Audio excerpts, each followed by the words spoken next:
श्री सच्चिदानंद सद्गुरु साईनाथ महाराज की जय। श्री सच्चिदानंद सद्गुरु स्वामी समर्थ अक्कलकोट महाराज की जय। श्री सच्चिदानंद सद्गुरु भरद्वाज महाराज की जय। குருதேவ தத்தா.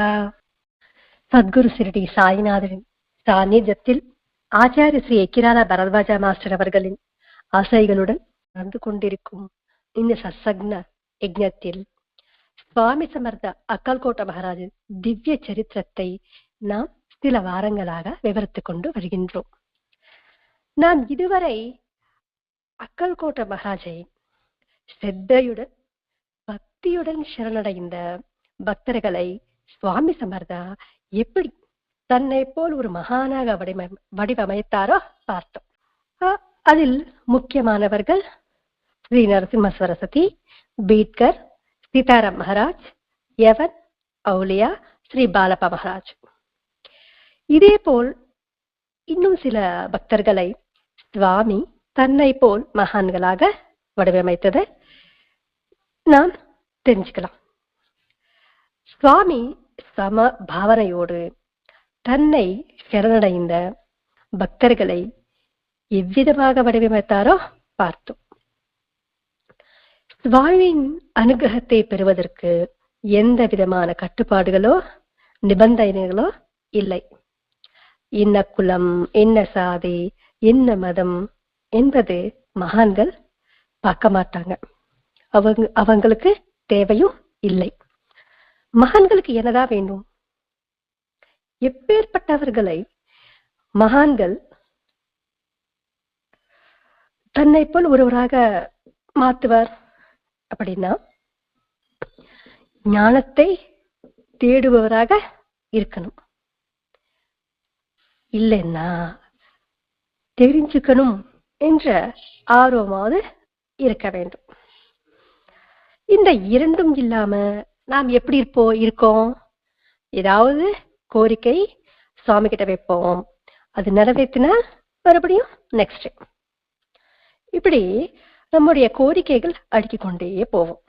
ஆனா இதே போல் கோரிக்கைகள் வேண்டுபவர்களை மகான்கள் எப்படி பார்ப்பாங்க அப்படின்னா, ஒரு விருந்தினராக பார்ப்பாங்க. கேட்ட உடனே அவங்க என்ன கேட்டாலும் உடனே தந்துடுவார்.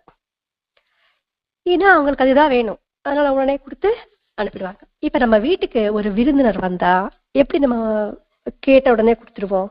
எல்லாமே அவங்க என்ன கேட்டாலும் கொடுத்துருவோம். அதுவே நம்ம வீட்டுல இருக்கிற நம்ம பசங்களுக்கு எது நல்லதோ அது மட்டும்தான் நம்ம கொடுப்போம். அதே போலதான் சுவாமி ஞானத்தை தேடுபவர்களாக இருக்கட்டும், தெரிஞ்சுக்கணும் என்ற ஆர்வம் கொண்டவர்களாக இருக்கட்டும், அவங்களுக்கு என்ன வேணுமோ, எப்ப வேணுமோ, எது நல்லதோ அது மட்டும் அவங்க கொடுப்பாங்க. இந்த இந்த இரண்டு இருந்தால் போதும். ஆன்மீகத்தில் ஒவ்வொரு விஷயம் நம்முடைய மனதை தொடும். வெளிப்புறமாக இருக்கக்கூடாது, அந்தரங்கமாக இருக்கணும். அந்த அந்தரங்கத்தை நம்முடைய மனதை தொடணும். ஒவ்வொரு விஷயத்தையும் மிக ஆழமாக சிந்திக்கணும், ஆராயணும், தெரிஞ்சுக்கணும். இதுதானே பரத்வாஜா மாஸ்டர் அவர்கள் சொன்னார். அனைத்து மகான்களும் சொல்லியிருக்காங்க, தெரிஞ்சுக்கணும், நாம் சிந்திக்கணும், சிந்தித்து தெரிஞ்சுக்கணும். நம்முடைய குழந்தைய ஜூக்கு கூட்டிட்டு போனா என்ன பண்ணுவா? அந்த விலங்கு இப்படியே இருக்கு, அந்த கரடியே இப்படி இருக்கு, அதையே போன்ல வச்சிருக்காங்க, இது ஏன் இப்படி நடக்குது, இது ஏன் தண்ணியில இருக்குன்னு எத்தனை கேள்வி கேட்பா. அதோட விடுங்க. வீட்டுக்கு யாராவது அப்ராட்ல இருந்து வந்தாங்கன்னு வச்சுக்கோங்க, புதுசா ஒரு பொருள் கையில வச்சிருக்காங்கன்னா நம்ம எவ்வளவு ஆர்வமா கேட்போம். எங்க வாங்குங்க, என்ன பண்ணும், அது எப்படி வேலை செய்யும். நம்மளால் அது வாங்காம இருக்கலாம், அவ்வளோ ரேட்டு நான் செலுத்த முடியாம இருக்கலாம். ஆனா அதை கேட்டு தெரிஞ்சுக்கும் போது எவ்வளவு ஆனந்தம் பெறுவோம் நாம். அதே போலதான் ஆன்மீகத்தில் கூட தெரிஞ்சுக்கும் போது மட்டும்தான் நமக்கு ஆனந்தம் இருக்கும். ஆகையால் நம் வாழ்வில் நடக்கின்ற ஒவ்வொரு நிகழ்வையும் நாம் ஆராய்ந்து பார்க்கணும். அப்பொழுதுதான் நாம் ஆனந்தத்தை பெறுவோம். அப்படி இல்லாம வெறும் ஜடமாக இருக்கக்கூடாது. இதற்கு தேவைப்படுவது எது? சத்சங்கம், சத்கோஷ்டி. சத்சங்கம் ஒவ்வொரு வாரமும் நாம் நடத்தி கொண்டு வருகின்றோம். சத்கோஷ்டி மிக முக்கியமான ஒன்று. ஏன்னா சத்கோஷ்டி அப்படின்னா என்னன்னா, நமக்கு ஆன்மீகத்தில் ஏதாவது சந்தேகம் வந்தால் என்ன பண்ணுவோம்? எல்லாருக்கும் அதை சொல்லி ஒரு மீட்டிங் போட்டு நம்முடைய ஒப்பீனியன்ஸ் ஷேர் பண்ணிப்போம். நமக்கு தெரியாத எத்தனையோ விஷயங்கள் நாம் தெரிஞ்சுக்க கூடிய ஒரு வாய்ப்பு நமக்கு சத்கோஷ்டியில் கிடைக்கும். சத்சங்கம் என்றால் என்ன? ஒருவர் சொற்பொழிவாக்குவார், அதை நாம் கேட்போம், அவ்வளவுதான். அதில் வருகின்ற அந்த சத்சங்கத்தில் வருகின்ற சந்தேகங்களை எப்படி தீர்க்கணும் அப்படின்னா சத்கோஷ்டி செய்தால்தான் நமக்கு தீரும். அதுக்காக தான் சத்கோஷ்டி மிக முக்கியமானது என்று சொல்லியிருக்கார். பகவத்கீதையில் கிருஷ்ணர் சம்சயாத்மக வினஸ்யதே என்று சொன்னார். அப்படின்னா சம்சயம் இருந்தால் விநாசனம். விநாசனம் என்றால் நமக்கு ஞாபகம் வருது எது? நாசனமாயிடுவான், இல்லைன்னா வீணா போயிடுவான் அப்படின்ற நமக்கு எண்ணம். ஆனால் சம்சயம் இருந்தால் வினஸ்யதே, விநாசனம் அப்படின்னா அஞ்ஞானத்தோடு நாம் இருப்போம், அந்த அஞ்ஞானத்தில் நாம் இருப்போம். பரிபிரஷ்ன சத்சங்கத்தில் நாம் பல முறை விவரித்து கொண்டோம். என்னன்னா, கேட்காத வரைக்கும் ஒருவர் அஞ்ஞானி, கேட்டு தெரிஞ்சுக்கிட்ட பிறகு ஞானி. அது எந்த விஷயமாக இருந்தாலும் சரி, அது லௌகீகமாகவோ இல்லைன்னா ஆன்மீகமாகவோ.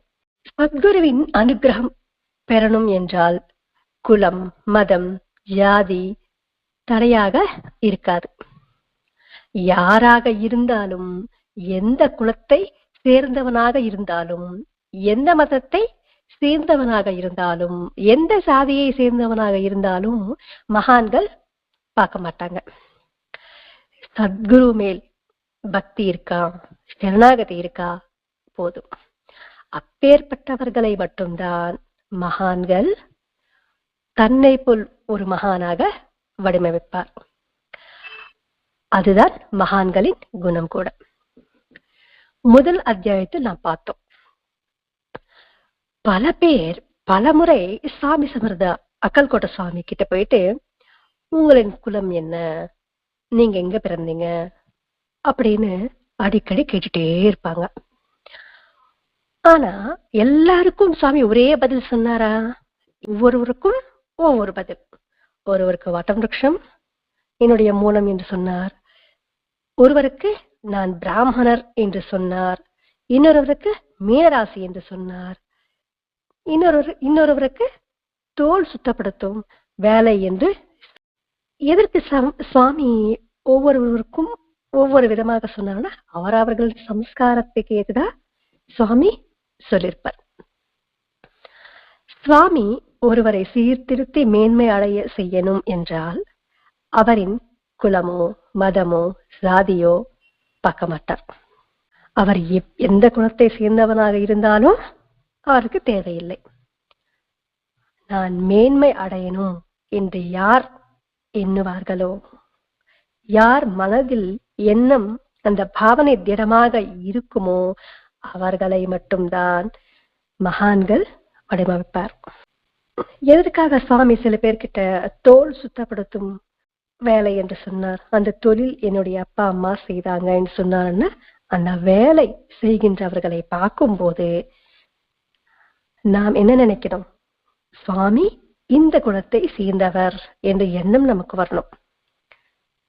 அந்த எண்ணம் வந்தால் எந்த குலமும் தாழ்ந்ததும் கிடையாது, எந்த குலமும் உயர்ந்ததும் கிடையாது.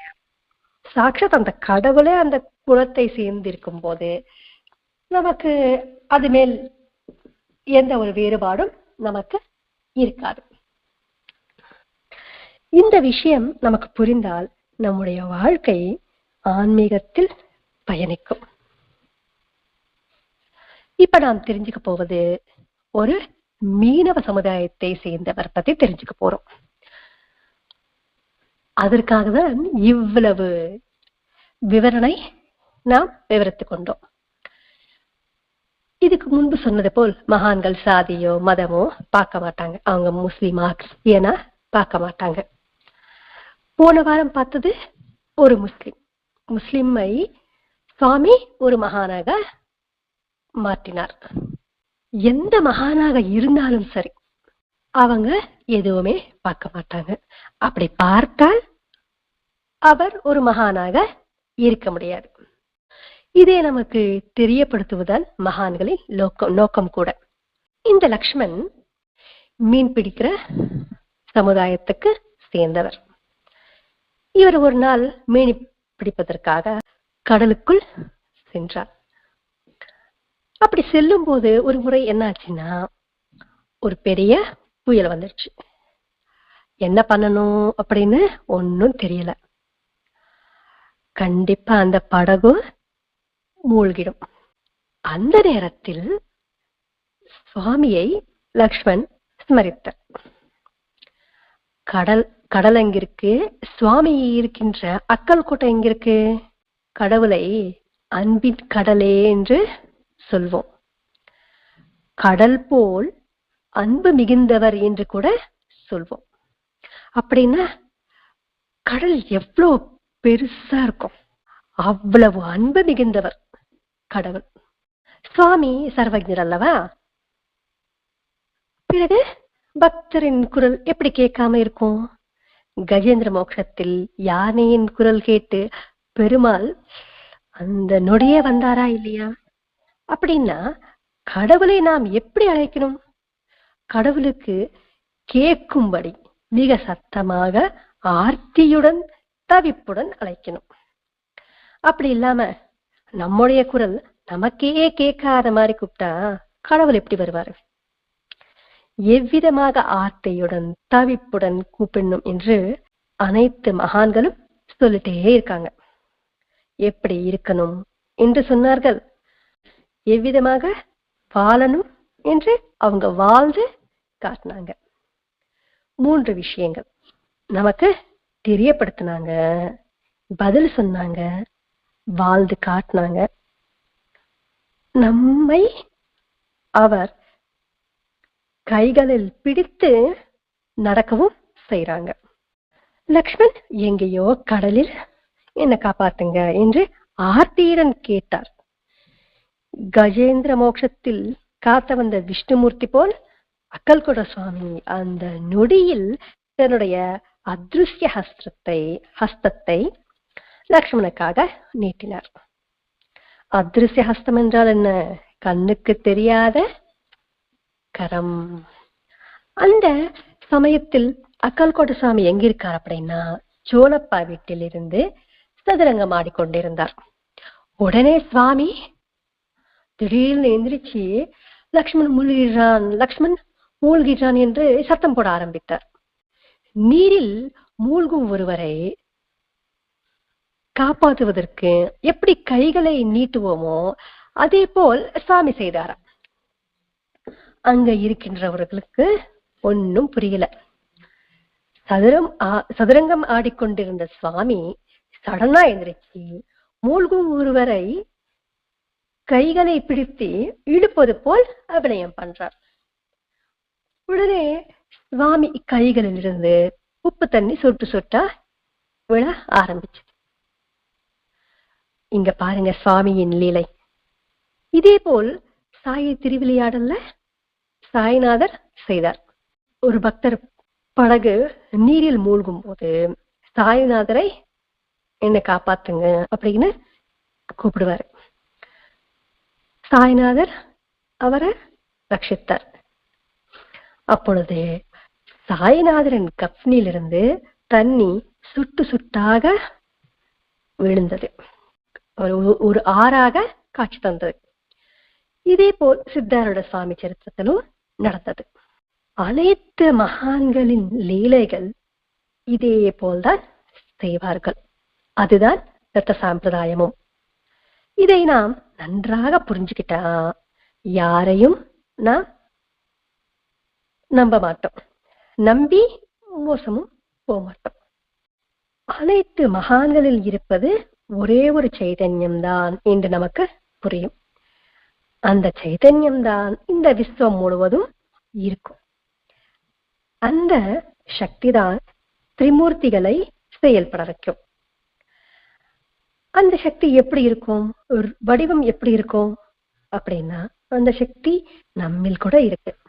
அது எப்படி இங்க நமக்குள்ள இருக்கும் அப்படின்னா, நம்முடைய புத்தியில், நம்முடைய ஐம்புலன்களில், நம்முடைய உள்ளத்தில் இருக்கின்றது அதே சக்தி தான். அந்த சக்தி நமக்குள் இருக்கும்போது நம்முடைய வாக்கு, செயல், நடத்தை எப்படி இருக்கும்? இந்த ஒரு பாவனை போதும். பெரிய பெரிய சாதனையோ யோகமோ தவமோ எதுவுமே நாம் செய்யவும் வேண்டாம். சாய்நாதர் அல்லா மாலிக், அல்லா அச்சா கரேகா, அல்லா பல்லா கரேகா, யா தேஹக் சப்கா மாலிக் என்று அடிக்கடி சொல்வார். கடவுள்தான் எஜமான். இந்த ஒன்றை நாம் ஞாபகம் வச்சுக்கிட்டாலே போதும். வேற எந்த வித சாதனையும் நமக்கு வேண்டாம். எல்லாமே கடவுளின் செயல் என்று ஞாபகத்தில் இருந்தால் போதும். என்னுடைய மனம் அலைப்பாயுதே, மனம் ஒரு நிலையாக இல்லை என்று நாம் சொல்லுவோம். அல்லா மாலிக் என்ற ஒரு வார்த்தை ஞாபகம் வச்சுக்கிட்டால் எதற்கு நம்முடைய மனம் ஒரு நிலையாக இருக்காது? நம்முடைய மனம் எதுக்கு அலைப்பாயும்? கடவுள்தான் எஜமான். நல்லதோ கெட்டதோ எது நடந்தாலும் கடவுள்தான் எஜமான் என்ற எண்ணம் வரும்போது எதற்கு துக்கம், கவலை? எதற்கு சோர்ந்து போவோம்? யோகம், தியானம், தவம் என்று பாபா இப்பவாவது சொன்னாரா? மாஸ்டராவது சொன்னாரா? இல்ல அக்கல்கோட சுவாமியா சொன்னாரா? எல்லாம் கடவுளின் செயல், எல்லாமே ரெக்கார்டட் ப்ரோக்ராம் என்று மனதில் ஆழமாக பதியணும். வெறும் மேலோட்டமா இருக்கக்கூடாது, திடமாக நாம் நம்பணும். நான் சொல்லிக்கலாம், எனக்கு ஒண்ணுமே தெரியாதுங்க, நான் சத்சங்கத்தை சொல்றேன், மாஸ்டர் அவர்கள்தான் எனக்கு சத்சங்கத்தை சொல்ல வைக்கிறாரு. மேலோட்டமா சொல்லிட்டு உள்ளுக்குள்ள நான் கண்டி தமிழ்ல சொல்றேன், நான் தெலுங்கு படிச்சும் தமிழ்ல சொல்றேன் ஆணவம் வந்தா வெறும் வேஷம் போட்டா எவ்வளவு நாளைக்கு இருக்கும் அந்த வேஷம்? 1 year இருக்குமா, இல்ல 2 வருஷம் இருக்குமா? வேஷம் கலையாது, கண்டிப்பா கலையும். இந்த விஷயம் எப்பொழுதுமே நமக்கு ஞாபகத்தில் இருக்கணும். அதற்காக தான் பரத்வாஜ மாஸ்டர் அவர்கள் எண்ணற்ற மகான்களின் சரித்திரங்கள் நமக்கு தந்திருக்க.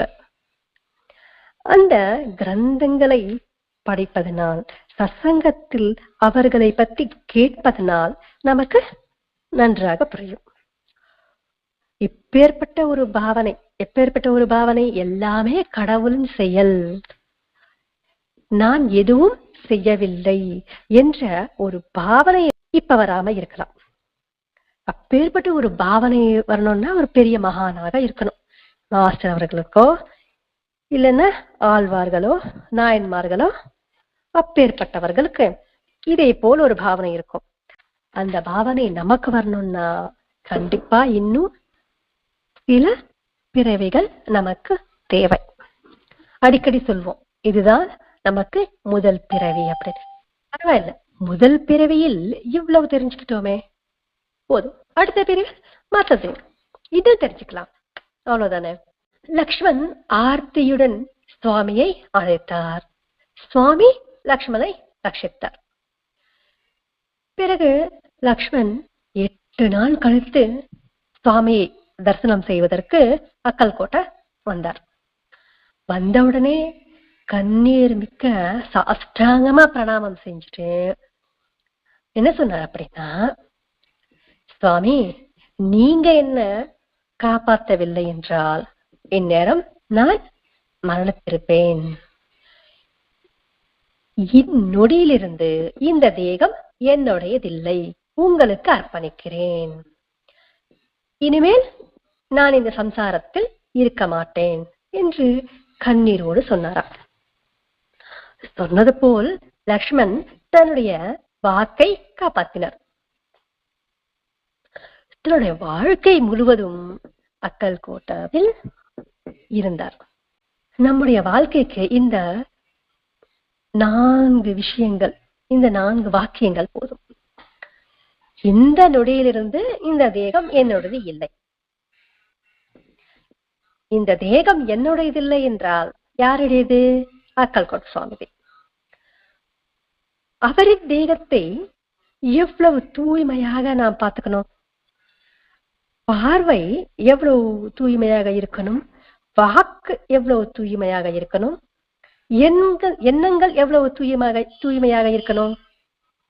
ஏன்னா இந்த தேகம் அக்கல்கோட் சுவாமி சுத்தமாக இருக்க சொன்னாரு அப்படின்னு நல்லா சோப்பு போட்டு ஸ்நானம் பண்றது கிடையாது. நம்முடைய எண்ணங்கள், பாவனைகள், வாக்கு, மனம் தூய்மையாக இருக்கணும். இதற்கு ஒரு உதாரணம் சொல்லிக்கலாம். சிவாஜி, சத்ரபதி சிவாஜி தன்னுடைய குருவான சமர்த்த ராமதாஸ் கிட்ட போயிட்டு, சுவாமி, குரு தட்சிணையா என்னுடைய ராஜ்யம் முழுவதும் உங்களுக்கு அர்ப்பணிக்கிறேன் என்று சொன்னாரா. அப்பொழுது அந்த குரு என்ன சொன்னாரா, சரி, நீ எனக்கு தந்துட்ட, மறுபடியும் நான் உனக்கு அந்த ராஜ்யத்தை கொடுக்கிறேன். ஆனால் அந்த ராஜ்யம் என்னுடையது. என்னுடைய ராஜ்யத்தை நீ எப்படி ஆட்சி செய்யறியோ அதே போல் ஆட்சி செய் என்று சொன்னார். அப்படின்னா எவ்வளவு தர்மமாக செஞ்சிருப்பாரு சிவாஜி. பரதன் ஸ்ரீராம பாதுகைகள் எடுத்துட்டு போயிட்டு சிம்மாசனத்தில் வைத்து ஆட்சி செய்தார் இல்லையா? இது எல்லாமே நமக்கு தெரிஞ்ச விஷயம். எந்த பாவனையோடு செய்திருப்பான் பரதன்? தன்னுடைய அண்ணனான ராமன் ராஜ்யம் என்ற பாவனையோடு, நான் அவரின் அடிமை என்ற எண்ணத்தோடு ஆட்சி செஞ்சிருப்பார். அதுதான் தேகத்தை அர்ப்பணிக்கிறது. ஒரே ஒரு அனுபவம் லக்ஷ்மணுக்கு. எத்தனை அனுபவங்கள் வருது நமக்கு. இன்னைக்காவது நாம் யோசிச்சிருக்கோமா? நாம் எந்த நிலையில் இருக்கோம் பாருங்க. அவரை பத்தி புரிஞ்சிக்காத வரை அவரின் லீலைகள், மகத்துவம் நமக்கு புரியாது. இங்க லக்ஷ்மண் இன்னொரு வார்த்தையும் சொன்னார். என்ன? நான் இனிமேல் இந்த சம்சாரத்தில் இருக்க மாட்டேன். அப்படின்னா என்ன பொருள்? எல்லாமே விட்டுணுமா? மனைவி, மக்கள், வீடு எல்லாமே விட்டுணுமான்னு இல்ல. எப்படி சம்சாரத்தோடு இருக்கணும் அப்படின்னா, தாமரை இலை மேல் நீர்த்துளி பட்டால் எப்படி இருக்கும்? பட்டும் படாம இருக்கும். அதே போல் நீ இந்த சம்சாரத்தில் நான் இருப்பேன் என்று லக்ஷ்மண் சுவாமிக்கு சொன்னார். ராகவேந்திர சுவாமி தன்னுடைய குரு கிட்ட போனா குரு சொல்வாரா என்னன்னா, நீ சந்நியாசம் வாங்கிக்கொள் என்று. சந்நியாசமா? நான் சம்சாரியாச்சே, எனக்கு எப்படி முடியும்? எனக்கு தான் கல்யாணம் ஆயிடுச்சு என்று சொல்லும் போது அவருடைய குரு சொல்வாராம், உன்னுடைய சம்சாரம் எல்லாம் உன்னுடைய தேகத்துக்கு தான், உன்னுடைய ஆத்மாவுக்கு கிடையாது. கஷ்டமோ சுகமோ அனுபவிக்கிறது இந்த தேகம் மட்டும்தான், ஆத்மா கிடையாது. அதனால நீ சந்நியாசம் வாங்கிக்கலாம் என்று குரு சொல்வார். எதற்கு ஆத்மாவுக்கு கிடையாது? ஆத்மாவை எதுவுமே பண்ண முடியாது. நெருப்பு எரிக்க முடியாது, நீர் நனைக்க முடியாது, காற்று அசைக்க முடியாது. அதுதான் ஜீவிக்கிறது என்று சொல்வார்கள். மற்றது வாழ்வது. வாழ்றது என்றால் என்ன? ஜீவிக்கிறது என்றால் என்ன? வாழ்றது என்றால் ஏதோ பிறந்தோம், வளர்ந்தோம், முடிஞ்ச வரைக்கும் சாப்பிடுவோம், கடமை என்று ஒன்று சொல்லி, ஒரு விஷயத்தை சொல்லி அதன்படி வாழ்வோம், பிறகு மறைவோம். இதுதான் வாழ்றது, ஜீவிக்கிறது. பழைய கால சினிமாங்கள் எல்லாம் பார்த்தீங்கன்னா அவங்க நடிப்பில் உயிர் வாழ்வாங்க, உயிர் வீழிப்பாங்க, ஜீவன் கொண்டிருக்கும்.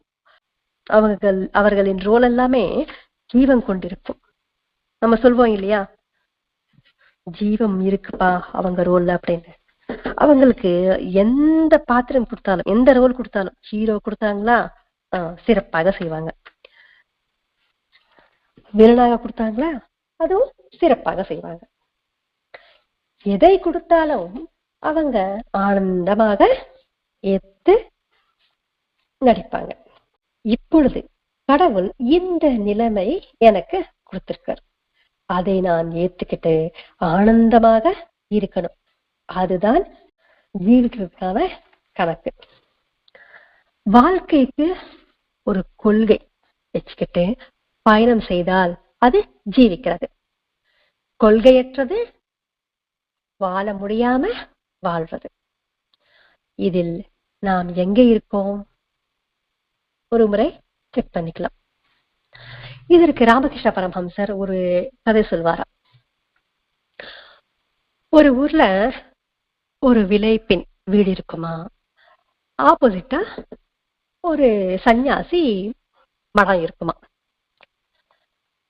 சன்னியாசியின் வேலை என்ன? தவம் புரியணும், யோகம் தியானம் செய்யணும். இவர் என்ன பண்றாரு அப்படின்னா, அந்த விலைப்பின் வீட்டுக்கு யார் வராங்க, எவ்வளவு நேரம் இருக்காங்க, எப்ப போறாங்க, எத்தனை பேர் வராங்க டெய்லி என்று பார்த்துட்டே இருக்காரு. ஆனா அந்த பெண் என்ன செஞ்சா, ஐயோ நான் இந்த நரகத்துல விழுந்துட்டேனே, எனக்கு மோட்சமே இல்லையா, இந்த வேலை நான் செய்யறேனே என்று ரொம்ப கவலைப்பட்டுட்டே இருந்தாங்களா. ஒரே நாள் 2 பேருமே மறந்துட்டாங்க. அந்த விலைப்பின் என்னமோ சொர்க்கத்துக்கு போனாங்களாம், சன்னியாசி நரகத்துக்கு போனாங்களாம். அப்ப கேட்டா கடவுள் சொல்றாரா, வேஷம் என்னமோ சன்னியாசிதா, ஆனா உன்னுடைய மனம் முழுவதும் யார் இருக்காங்க, அவங்க என்ன பண்றாங்க, இவங்க என்ன பண்றாங்க, இதே வேற. ஆனா அந்த பெண் திருள் என்னமோ ஒரு கெட்ட தொழில், ஆனாலும் மனம் முழுவதும் அந்த கடவுளின் நோக்கிதான் இருந்தது, கடவுளை பத்தி தான் சிந்தனை இருந்தது அப்படின்னு. இன்னொரு கதையும் சொல்வாரா ராமகிருஷ்ண பரமஹம்சர். 2 சன்னியாசிகள் ஒரு காட்டு வழியா சென்று கொண்டிருந்தாங்களா. அந்த வழியில் ஒரு ஆறு, அந்த ஆற்றில் ஒரு பெண் விழுந்துருச்சு. அந்த பெண் என்ன பண்ணாங்கன்னா, அதை காப்பாத்துங்க காப்பாத்துங்க அப்படின்னு சத்தம் போடுறாங்க. ஒரு சன்னியாசி என்ன பண்ணாரு அப்படின்னா, ஐயோ நம்ம எல்லாம் பெண்ணை பார்க்க கூடாது அப்படின்னு திரும்பிக்கிட்டு அவர் போறாராம். ஆனா இன்னொரு சன்னியாசி என்ன பண்றாரு அப்படின்னா, அவருடைய அந்த பெண்ணின் சேலையை பிடிச்சு தரைக்கு கொண்டு சேர்த்துட்டு இவங்க கிளம்பிட்டாங்க. போற வழியில் ஃபுல்லா இன்னொரு சன்னியாசி இருக்காரு, அவர் என்ன சொல்றாரு, நீ ஏன் அந்த பெண்ணை தொட்ட, ஏன் புடவை எடுத்த, அந்த பொண்ணையே காப்பாத்துன அப்படின்னு புலம்பிட்டே வராரா. இவர் கொஞ்ச நேரம் பார்த்தாரு. அதுக்கப்புறம் இதை காப்பாத்துனாரு இல்லையா, அந்த சன்னியாசி சொல்றாரா, நானாவது அந்த பெண்ணை காப்பாத்திட்டு அங்கே விட்டுட்டு நான் வந்துட்டேன், ஆனா நீ இன்னும் அந்த தேகத்தை சுமந்துட்டே வர அப்படின்னு சொல்றாராம். நல்லா கவனிக்க வேண்டிய விஷயங்கள் இந்த 2 கதைகளின் வாயிலாக. ஏன்னா தேகம் என்று வந்தது இல்லையா, அதனால இவ்வளோ விளக்கம் நாம் தெரிஞ்சுக்கணும், இவ்வளவு விரைவாக நாம் தெரிஞ்சுக்கணும். ஏன்னா இது மிக அவசியமானது. கிரகஸ்திகளாக இருக்கின்ற அனைவருக்கும் இது மிக முக்கியமானது. வெளிப்புறமாக நம்முடைய கடமைகளை பார்த்துக்கிட்டே அந்தரங்கமாக கடவுள் எனக்கு தந்த வாய்ப்பு என்ற எண்ணம் கொண்டு ஜீவிக்கும் போது நாம் ஏன் இந்த சம்சாரத்தை விடணும் என்ற எண்ணம் வரும்? துக்கத்துக்கு காரணம் என்ன? இந்த தேகம். ஆத்மா செப்பரேட் ஆகிவிடும். இந்த தேகத்தோடு தான் எல்லாமே அனுபவிக்கணும். ஆனால் எதையும் ஆத்மா அனுபவிக்காது. தேகம் கர்மானுசாரமே, காரணத்தோடு தான் இந்த தேகம் வரும். காரணங்கள் பொறுத்துதான் தேகம் கூட மாறும். மகான்களாக இருக்கின்றவர்களுக்கே தப்பிக்க முடியல. அப்படி இருக்கும்போது நம்ம எல்லாம் ஏமாத்திரம். பிரகலாதன் முதல் பிறவி, அடுத்த பிரிவில் வியாசராயரா பிறந்தார். பிறகு ராகவேந்திர சுவாமியாய் பிறந்தார். இதுதான் காரண தேகம் என்று சொல்வது. ஏதோ ஒரு காரணத்தில் தான் நாம் இந்த தேகத்தில் வசிக்கிறோம். இதற்கெல்லாம் அப்பேற்பட்ட ஒரு நிலை ஆத்மாவுக்கு இருக்கும்.